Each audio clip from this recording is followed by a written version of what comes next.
Hey, good day, everybody. Welcome back to our Chavruta sessions live from Jerusalem with Rabbi Chaim Goldberg. We're just waiting for the rabbi to show up in the Google Meets. But currently I've got our usual suspects, Bart, Angelica, Martina, and Helen, and Vincent just joined in. Hopefully we see Jacob as well. So we're just waiting on the rabbi, and we'll be live shortly. I hope everything is okay in Israel. I don't know if you guys heard about that big earthquake or volcano eruption in Ethiopia. Yeah, and based on a satellite image I seen, the whole cloud looked like it was blowing north towards Israel. And so, Rabbi, I messaged him earlier today and asked if everything was okay. He says, well, he hopes that all the dust falls on Gaza because he didn't see any in Jerusalem, which is good to hear. But, I mean, that's news. That's a big earthquake. That thing was dormant for 10,000 years. Angelica, where she lives, we had an earthquake on Thursday night. Up here was only 3.5 magnitude, but the mountain next to me, Giant's Head, between Peachland and Penticton, is a 10,000-year-old dormant volcano as well. So who knows what's going on underneath the crust of the earth? But we sure hope they're all safe in Israel. I don't know how close any of you guys are to volcanoes, but I remember hearing the stories back in I think it was 1980 when Mount St. Helens erupted in Washington State. That's just south of us here in British Columbia, but the whole ash drifted all over Vancouver. I heard the cars were covered for days in super thick ash. Oh, the rabbi's with us, and I'll pin him up so everybody can see him. Rabbi, we're live on the air, so I'm going to turn the class over to you, sir. I already did the intro and was talking about the volcanic eruption in Ethiopia, and satellite images showed that the wind was blowing all the dust north, and we just were wondering if it impacted any in Israel. You guys didn't see a coat of fine ash all over? No, and I remember back in the 1980, I think it was, when Mount St. Helens erupted in upstate Washington, and in Vancouver, the cars were coated all the way past North Vancouver, and they were just a thick ash all over the vehicles. But we're just hoping you're all safe there in Israel, and Hashem moved it aside and probably shifted the wind. As he does, he protects Israel. But I'll turn the class over to you, Rabbi. Good evening, everybody. Good evening. Good to see you all. Hope everything is fine. I think that what happened is that it moved towards Europe. But be careful. Also Helen, also Martina, everybody. Martina is in the United States. I'm sorry. Yes, I think it's moving towards Europe. Not to Israel. We didn't saw anything. It is something that went out mainly through something that didn't happen in the last 10,000 years, right? This is a new volcanoes that went out. The world is getting crazy. It's hard for the world what's happening. So this is what we have. Thank you, God, Dan. Everything is fine here in Israel, and hopefully it will continue like that. When I'm saying it's fine, it's not that we finished all the I would say the wall. Okay, unfortunately, we still have a lot of challenges, not only in Gaza but also in the north. In Lebanon, in Syria, also with Iran. Mm-hmm. But we're praying for you. Still in the middle. We didn't finish. It changed the way that we are doing. But fair enough. This is what we have. I think that. Can I just give a shout out? It looks like we got Hans with us. We haven't seen Hans in a while. He's down in Paraguay. Hey Hans, it's been a long time. Good to see you, buddy.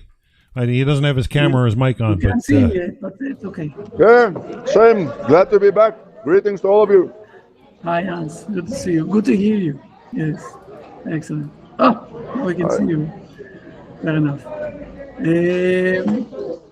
Okay, so I'm going, with your permission, I'm going to show here something.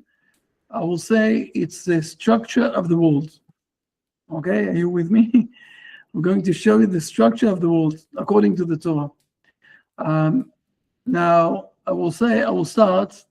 I'm going to show this on Jacob, then we will see this also on the whole world. Okay, with your permission. I'm not sure that I will be able to stay here till 9, so let's dive inside straight ahead. And it's going like that. Basically, it's going like that.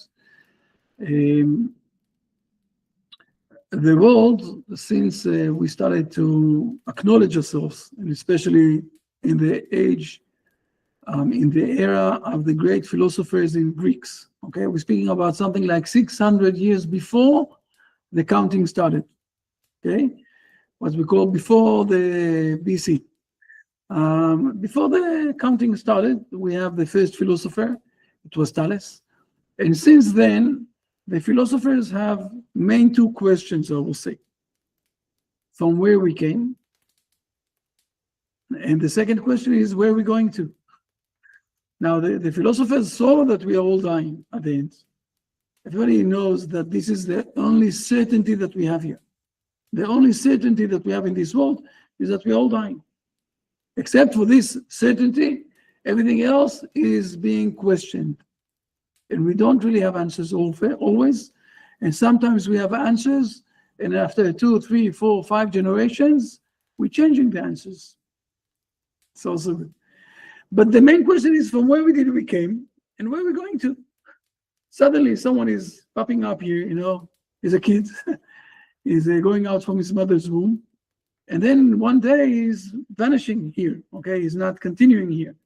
And then we have all sorts of ceremonies that we organized in the last few thousand years, how to get rid of the body. So the philosophers answered all sorts of questions. It's really funny because if you think about this, if you want to ask yourself from where we came and where we're going to, ask the one that created us. But the philosophers didn't believe in creation, so they started to ask themselves the questions and answers for themselves. But there is something very unique with the human being, and this uniqueness is that after a few years in life, and everybody here who have had kids, okay, or saw the kids of his family, in his family, he knows that there is a time after 2, 3, 4 years, depends exactly on the, we'll say, on the brain of the infant, that he's starting to realize that there is the outside world and there's him. There's a separation between the world outside and me. And I'm starting to define my boundaries. This is what's happening. This is how we're growing up, step by step. And then when I'm continuing on to grow up, I'm starting to realize that there are, I will say, 3 main relations that are related with the questions from where I'm coming, where I'm going to, okay? And those 3 main relations that I have is mainly, first of all, me with myself. Today with the devices, okay, it's easy for us to forget that we need some time to sit down with ourselves, right? Because, even to the toilet, people are going with the device. Don't say it to anyone. From time to time, they're also answering from there. Shh, don't say it. It's happening. Unfortunately, we know that this is how people are behaving today, okay? So when people are having the time for themselves, when they're going to sleep, after everything, that's it. Sometimes they are very exhausted, but especially also when they're waking up and they're starting to think about things. And, basically everyone have with himself. And the second relation is not only with himself, but it's also with others in this world. Okay, like we're sitting now. Now, Here we're sitting, it's a bit frustrating because we don't see each other face to face. I think I sent you, Angelica, something that popped up from last 3 years ago. Sent you on the party, right? Believe me, it's not the same. It's not the same to see each other here through the device or to see each other face to face. And I'm inviting all of you to be in Israel. Hopefully, we're also going again to a few places in the world, but fair enough. It's not the same to see each other face to face. It's much more, I will say, it's like a full picture. It's not like, black and white picture like the old days. But the relation that we have one with each other is very important. And it's also helping us to define ourselves, to decide who we are, how are we reacting in each place. There's a difference a lot of time. In the family, I'm reacting in one way. With my friends, I'm reacting in a different way. When I'm in my work, I'm reacting differently. When I'm speaking with my parents, I'm reacting in one way. When I'm speaking with my kids, I'm something else. The definition of us, okay, it's like clothing. Really, it's like clothing. By the way, the words in Hebrew, okay, the word of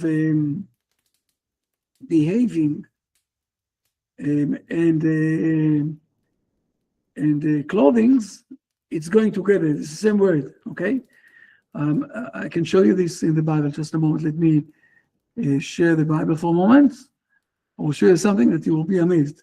And it is, right? My behavior is getting different in different positions, okay? In different groups that I am.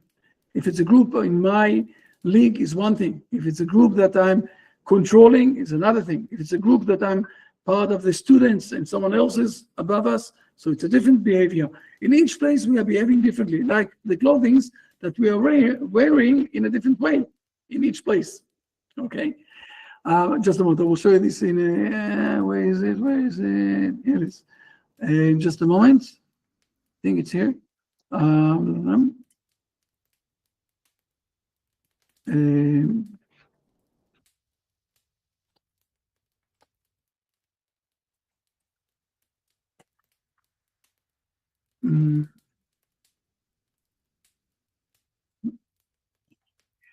Okay, let me show this in English.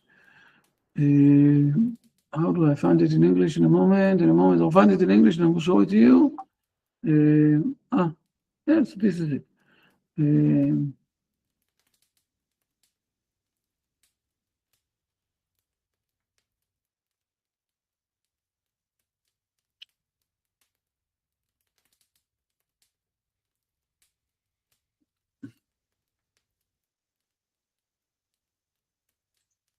No, come on.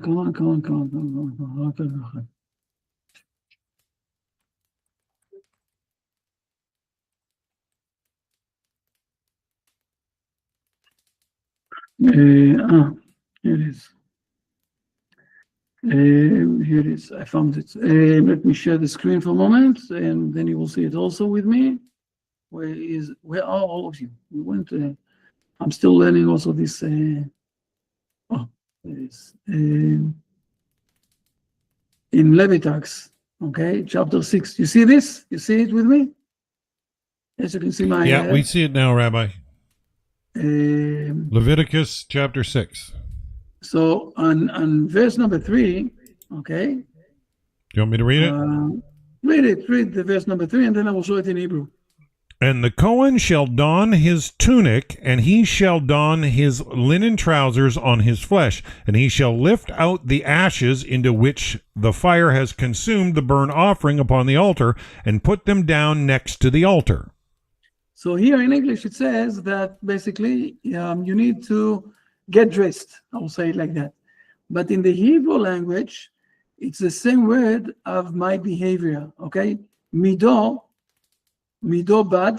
Bad is the leather, okay? That of the exact thing that I'm using. It's not the leather, never mind. It's the cotton, okay, that I'm wearing. But the word mido, it's basically in Hebrew, two meanings. One meaning is that he will get dressed. The other meaning is that he will behave in the right way. Okay? It's his behavior. And this is the same word. And this is what I said before, okay? That I'm changing my behavior just like I'm changing my clothing. For example, if you think about this, there's someone here in this room that worked for a very long time in the court in his country, okay? So to go to the court every morning, you need to wear a specific, there's a code, exactly what you're wearing. You can't come there with with the things that you're going to wash yourself in the sea, okay? You need to be dressed in the right way, in a very, I will say, official way. So a lot of times when you go to work, it's one way of getting dressed. When you go to the family, it's a different thing. On Sunday, it's a different thing. It depends on who are you relating to, okay? And this is basically what we said. So this is another, I will say, this is another level. So I have one level is me with myself, another level is between me and my friends, peers, whatever it is. And the third level is between me, I will say, and the most highest level that is here, okay? What is the relation between me and God, between me and my purpose in life? Why God put me here in this world? So this is the third one. And now what I want to show is in Jacob. I want to show for a moment the way that our sages are showing this that happened to Jacob, okay? Now be with me because it's a bit of calculations, okay? Mathematics. Who hate mathematics? You can raise your hands, everybody. I hate mathematics, fair enough. Even though. Now, there is a difference how we are reading the story, and I will say the secrets in behind the ideas. And our sages are showing us that we need to read the script in a very, I will say, careful way. So let me share again the screen. It is. Let me share again the screen, and we'll jump to Jacob. Okay, that he's running away from his brother, his twin brother. It's very important to realize when I'm saying it was his twin brother. The meaning of this is they had the fights already inside the stomach of his mother, okay, in the womb of his mother. They had already the fights. It didn't start here in this world, okay. I think it's here, just a moment.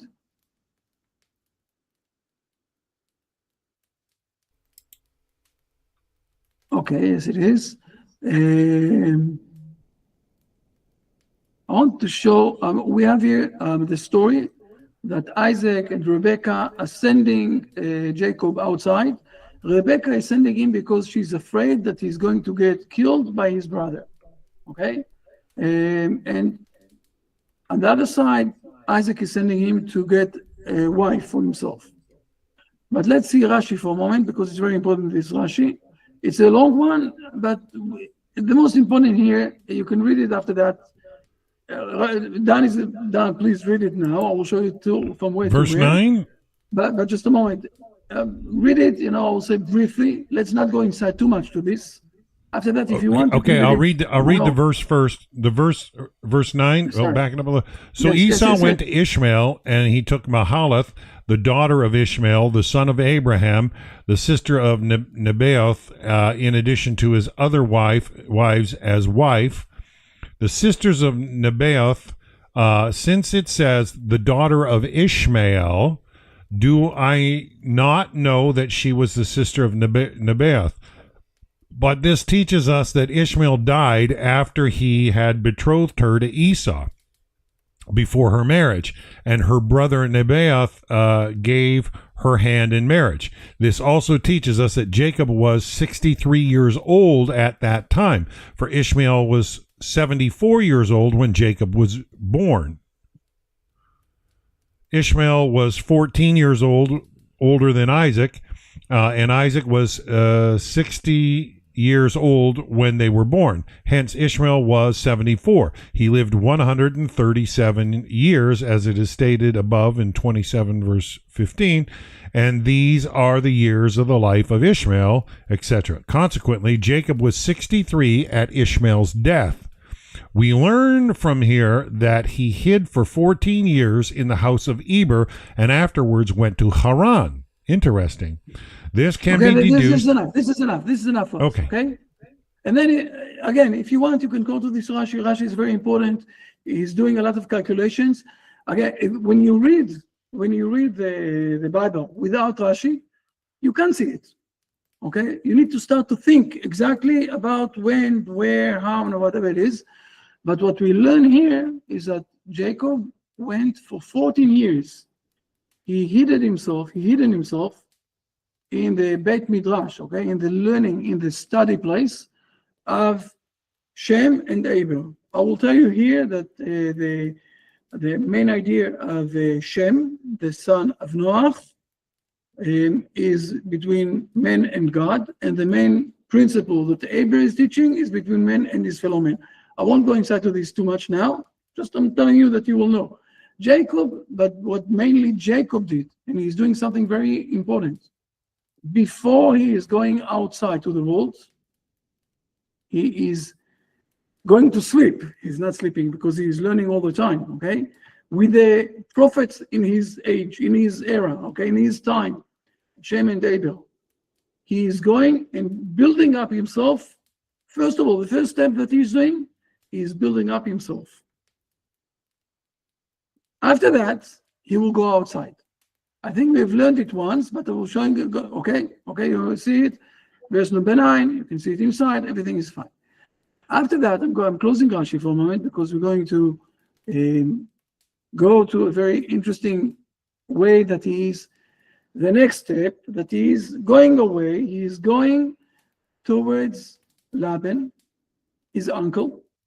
Okay, and he's going to, before he's going to meet his uncle, he's going to meet the people, the shepherds in his area.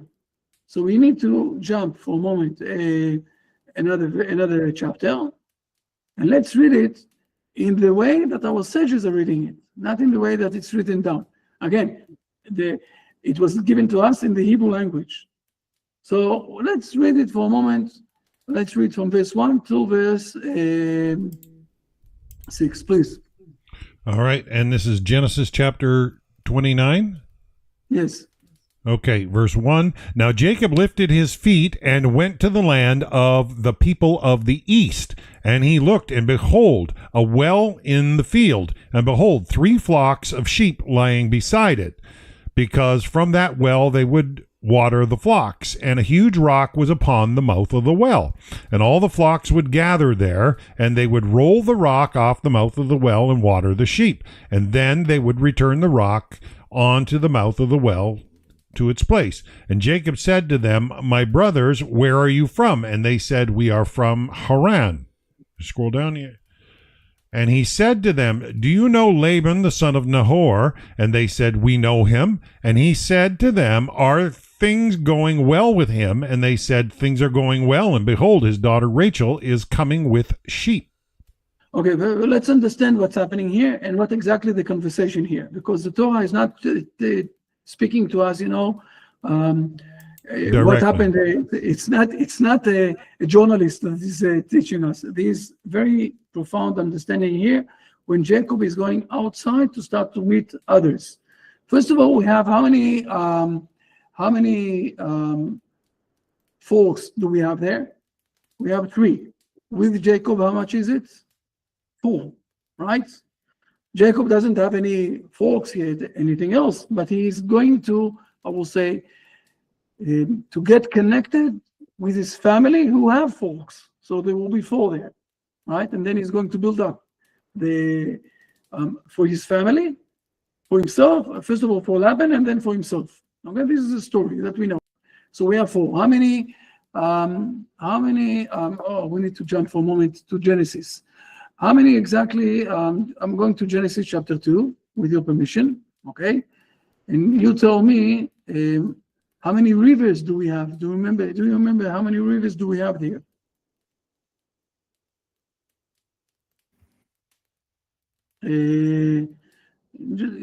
Just read verse number 10. And a river flowed out of Eden to water the garden, and from there it separated and became 4 heads. So we're speaking about 4 main cultures. The situation is very similar. The understanding of will, what is will in those times, and also today, by the way, today also, but today we are so structured with the modern world, so we don't see it. Some of our old people here can remember how our fathers told us that they used the well from in their area. Today we're putting everything in the pipes and everything else. But the meaning of this is something that is giving life. And there are 4 main, I will say, cultures in this world. Today we can see it, I will say, in this way. We have the Christian culture, we have the Muslim culture, we have the Hindu culture, okay, everything that's from the East, and we have the Israelite culture. 4 cultures, okay? And the same thing is happening here when Jacob is coming.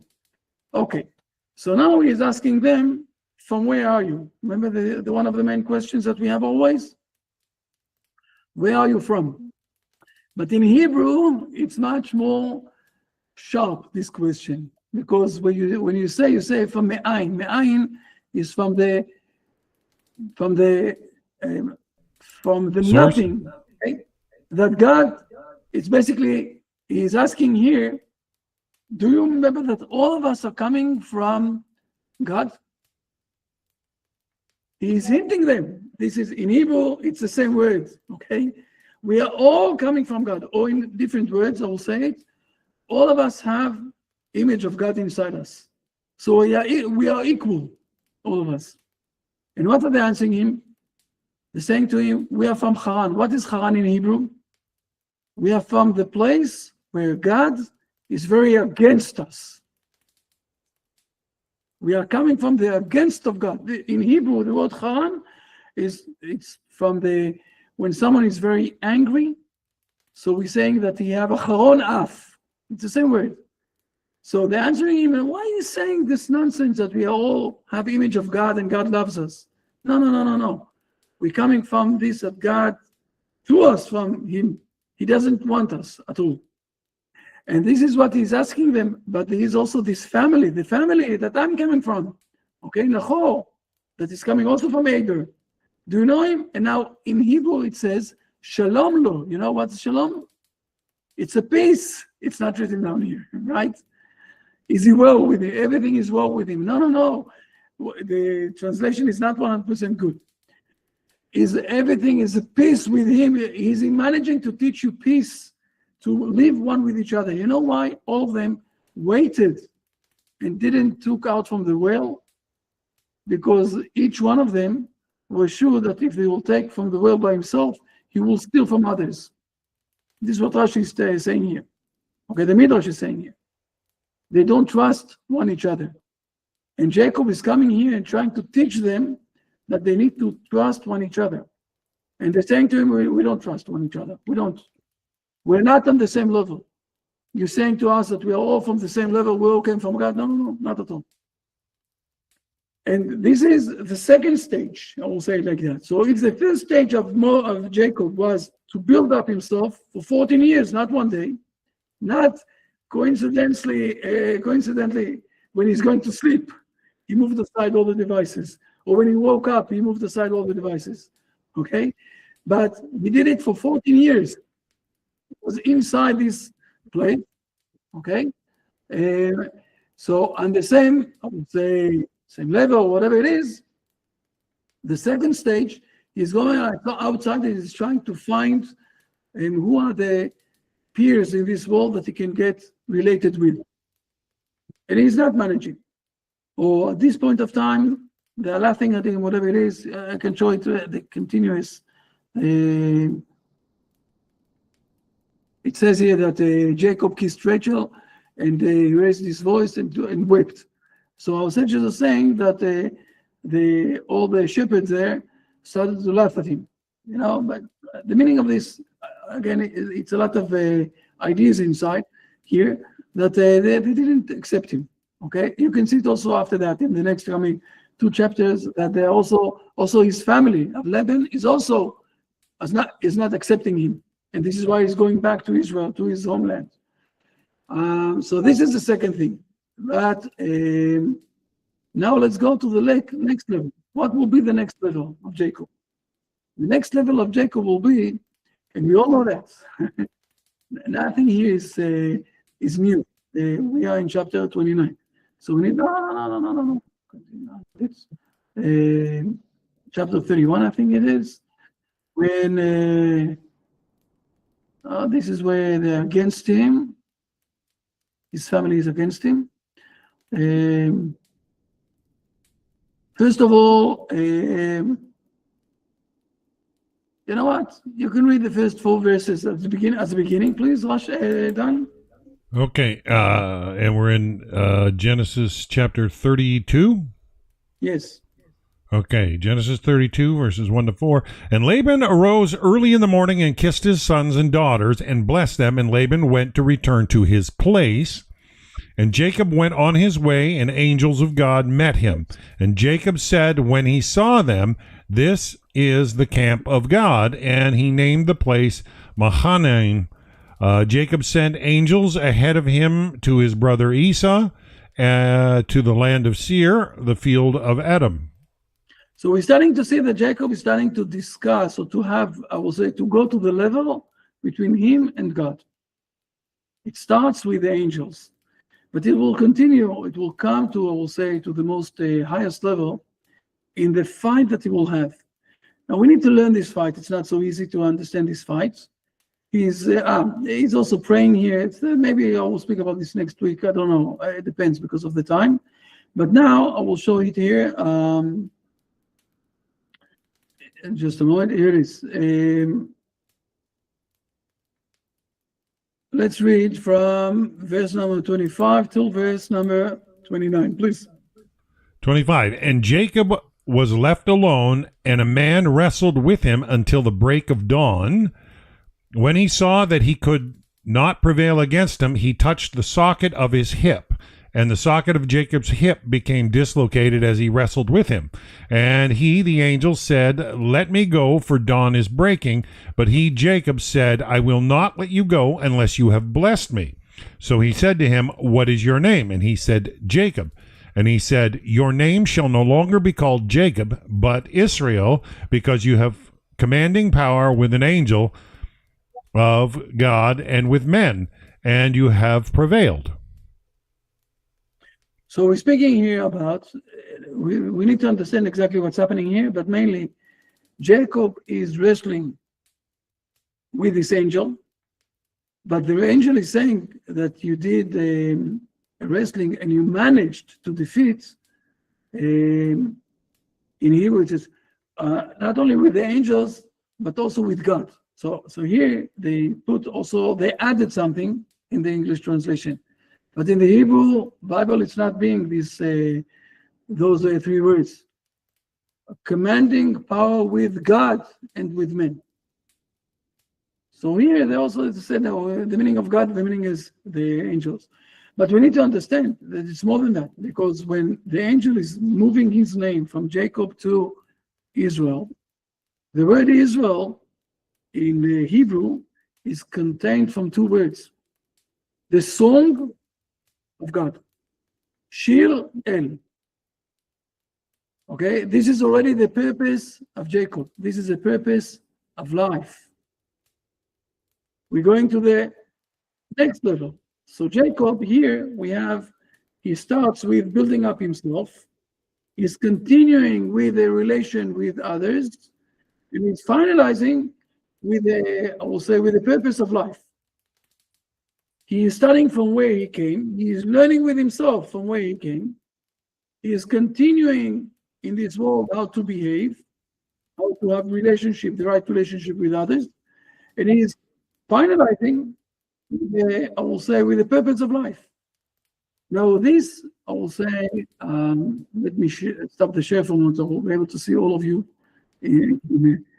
Good shape. Just a moment. Where are you now? I love to see this.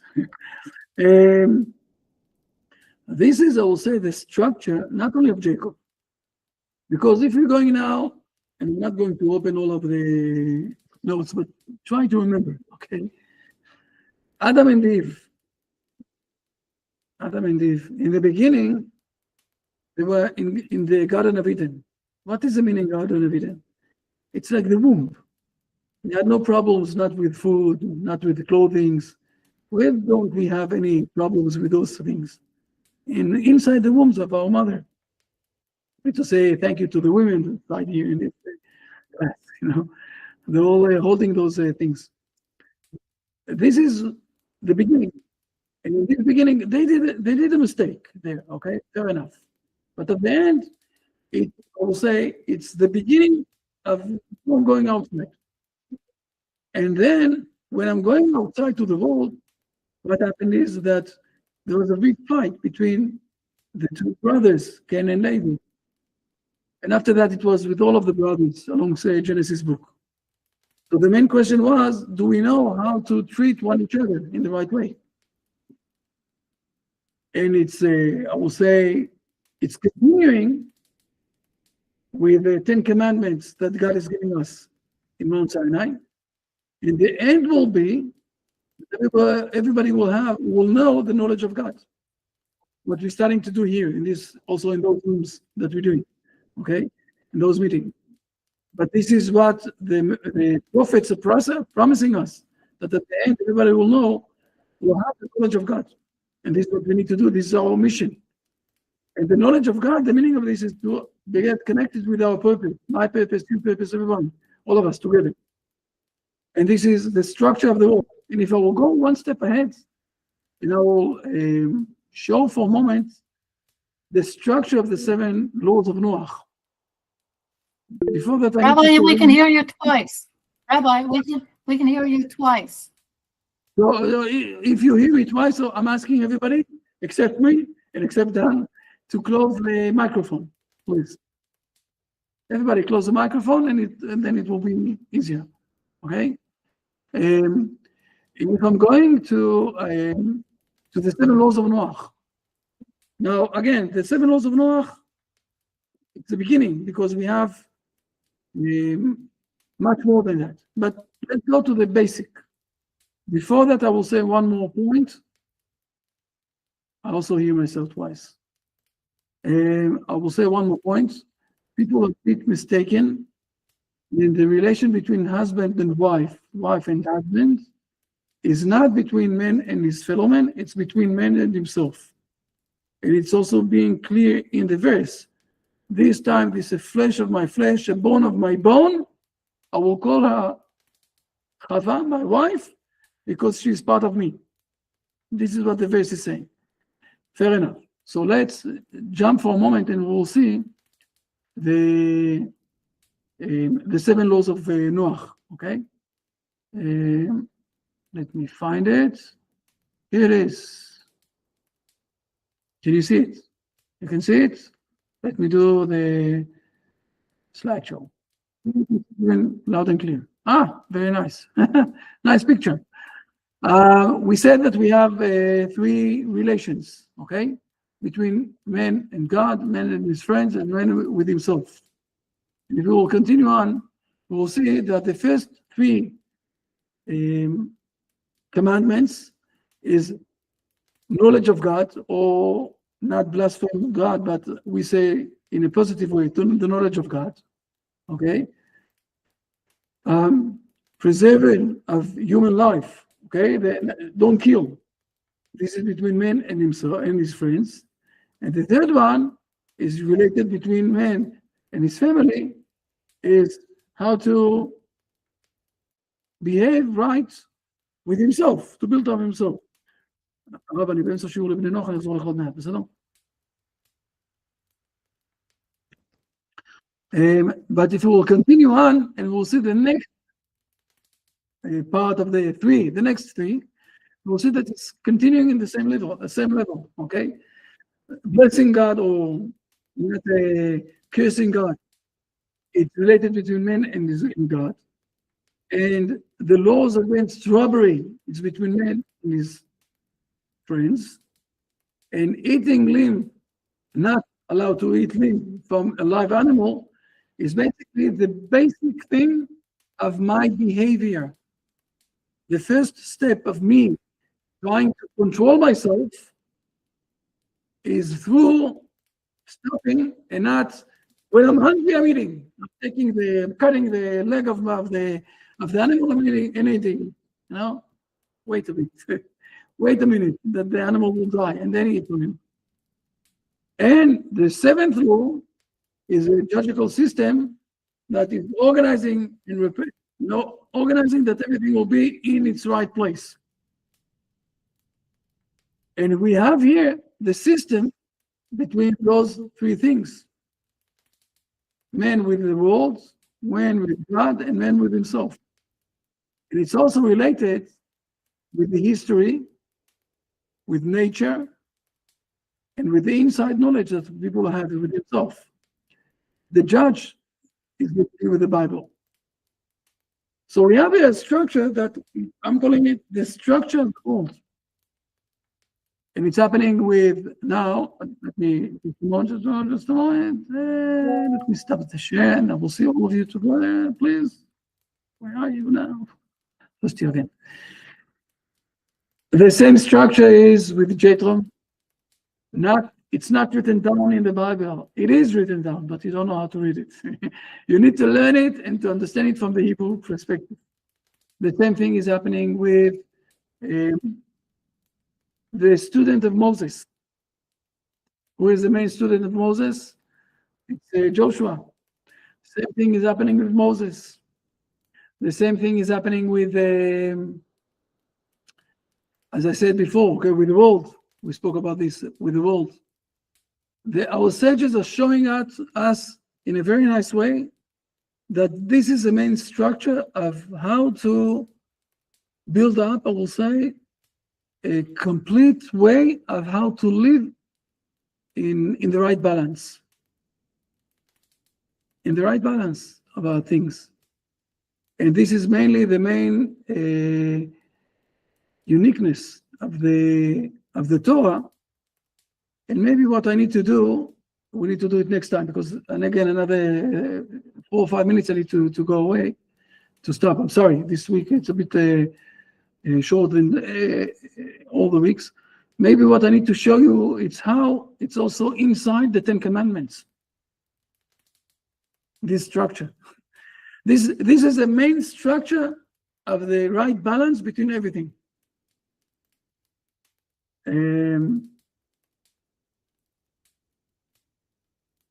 Those are the main words I wanted to say today. I hope it's good enough. I don't know. If you have any questions, I have another 2 or 3 minutes, 4 minutes. If not, so it's okay. Don't be shy. Don't forget that you're all unmuted. You're all muted, so you need to open the unmute if you want to speak. I don't want to be with myself. You can speak, please. Yes. Thanks, Rabbi. I really liked the graphic that you showed. That really helps to organize the 7 laws. It's nice.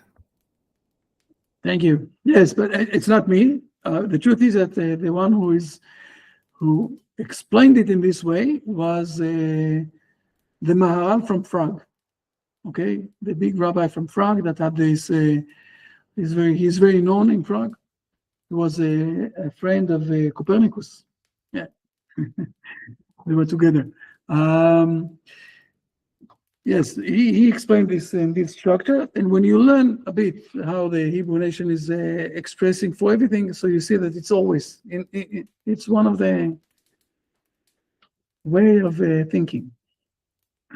Fair enough. You're welcome. That's it. You're all shocked. You don't have any questions. It's okay. You need to grasp this. Dan, it's on the internet, right? Everything is on the internet also, being streamed. We lost Dan. Yeah, no, it's on the internet. It's just it seems to be that when I have my microphone open, that's what's causing the echo back because I'm streaming at the same time. So yeah, it is what it is. Still learning the Google Meets, and it just adds an additional button while I'm trying to function. And so, yeah, I got to click like 6 buttons just to activate a hello to the audience out there. Anyways, doing the best I can, but beautiful lesson, great. Rabbi. Okay, you're doing great.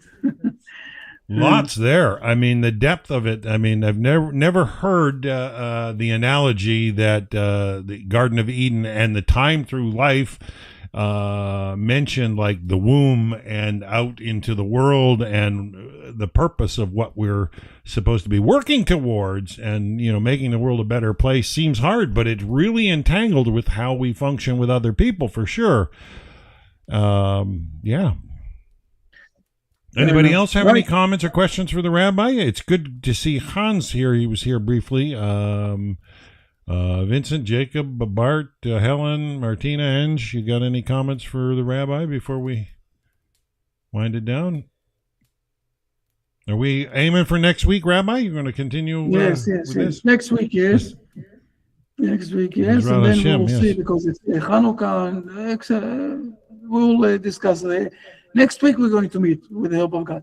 And now I owe you the 10 Commandments. Maybe I need to give a lesson about the 10 Commandments, and I will show you how it's also being restricted or built up on the same level of those 3 main issues. The connection, yeah. This is a homework for all of you to try to understand how the 10 Commandments are also being built up in this structure. Beautiful. It really, yeah. I just want to say that you're all welcome to our neighborhood party. Am I saying twice? No, you're only saying it once. Okay, Dan, you can come too. Yeah, if I can't make it. I got to broadcast Rabbi Shulman that time. That's okay. It's the way the universe echoes back at me. I mean, no matter what I do, I can't seem to pin down any time for anybody, anywhere, any place. Every time I say, okay, I'll give you a hand or I'll help, boom, I have to broadcast somebody. I don't know. It seems that way sometimes. Okay. But, Hashem is in control, and I find, trying to learn to turn to the left and turn to the right, trying to work with the flow of growing. And I find, sometimes it's difficult to grow. But I try. Fair enough. No, you're doing right. Everything is fine. It's already. I think that you're also helping a lot with the TV, right? With the TV of what's his name, of Dr. Amnon there. He's speaking with you. I wanted to ask you. He sent out what was it? What did he call it? Where is it here? He sent out a document called the Noahide Manifesto. It was a final version. He sent it out on a chat that's involved with a lot of Noahides. Anyways, I wanted to get your feedback on that, and it was Jacob will answer that. Do you want to answer that? Jacob also was part of this writing it. Yeah, a lot of people worked on it actually, but I was a part of version 13 and version 18. So this was version 20. Jacob did it. Excellent. Jacob is one of the people who wrote this manifesto for the Noahide. I had some concerns. That's all, and it doesn't. Okay. The document itself doesn't state the author or anything, and so I try to get rabbinical opinion on the matter before I share it with anybody. I didn't want to share it with too many people. I've shared it to a couple people. But you have also the logo of the Noahide, right? Oh yeah, it's in there. Yeah, it's in the PDF. It's interesting, but I just wanted to know if you're okay with it. Yeah, we were involved also about this.